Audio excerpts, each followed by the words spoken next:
आणि बुलेटिनच्या सुरुवातीलाच बातमी आहे मुंबईतल्या गोरेगाव मधल्या ड्रग्स प्रकरणाची। नेस्कोतील वादग्रस्त म्युझिक कॉन्सर्टचे रेट कार्ड आता समोर आले। 3 लाखांपर्यंत तिकीट असल्याची धक्कादायक माहिती देखील समोर आली आहे। स्टेज टेबलचा दर हा तब्बल 3 लाख रुपये, तर व्हीआयपी टेबलचा हा दर 1 लाख ते 1.5 लाखाच्या दरम्यान पाहायला मिळाला आहे। बॅकस्टेजचा दर हा 5999, तर व्हीआयपी पासची किंमत ही 2,500 ते 10,000च्या घरात होती।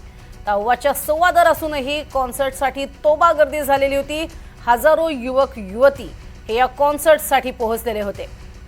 त्यामुळे या म्युझिकल कॉन्सर्टचे रेट कार्ड समोर आलेले आहेत आणि अतिशय धक्कादायक अशा स्वरूपाचं हे रेट कार्ड आपल्याला पाहायला मिळतात, ज्यामध्ये 3 लाखांपर्यंत तिकीट असल्याची देखील धक्कादायक माहिती समोर आलेली आहे। हे रेट कार्ड आहे ज्यामध्ये आपल्याला व्हीआयपी पास पाहायला मिळतात, VIP phase 2, VIP group of 3, group of 5 अशा स्वरूपात या किमती तब्बल 2,500 ते 10,000पर्यंत पाहायला मिळतात आणि स्टेज टेबलसाठीचा 3 लाखांचा दरही इथे पाहायला मिळतोय।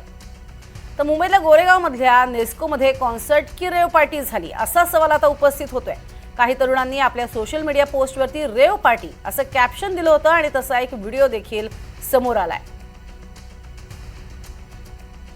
तर नेस्कोच्या म्युझिक कॉन्सर्टमध्ये ड्रग्सच्या ओव्हरडोसनं झालेल्या दोघांच्या मृत्यू प्रकरणात मोठी अपडेट समोर आली आहे। कुरिअरद्वारे तरुणांना ड्रग्स पुरवलं जात होतं असंही तपासातनं उघड झालंय। ॲपच्या माध्यमातून आनंद पटेल ड्रग्स पुरवत होता अशी ही माहिती तपासातनं उघड झाली आहे। तर नेस्कोमध्ये कॉन्सर्टनंतर रात्री उशिरापर्यंत तरुणांचा धिंगाणा पाहायला मिळालाय आणि त्याचाच एक आणखी व्हिडिओ समोर आलाय। पहाटे 4 वाजेपर्यंत नेस्कोच्या पार्किंगमध्ये नशेचा बाजार सुरू होता। अर्धनग्न अवस्थेत तरुणांचा गोंधळ तिथे पाहायला मिळाला आणि मोठ्या आवाजात गाणी वाजवत धिंगाणा घातला जात होता। नशेच्या आहारी गेलेली अशी ही तरुणाई यावेळेला पाहायला मिळाली आहे।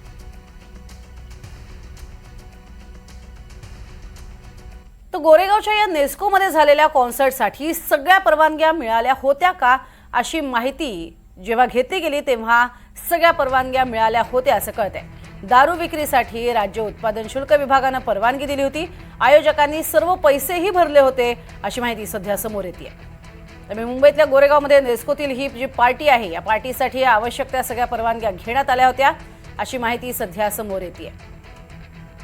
दारू विक्रीसाठी राज्य उत्पादन शुल्क विभागाने परवानगी दिलेली होती, मात्र या ठिकाणी ड्रग्सचं सेवन करण्यात आलं, अर्थात ड्रग्सचं वाटप करण्यात आलं आणि त्यामुळेच 2 तरुणांना आपला जीव गमवावा लागला होता।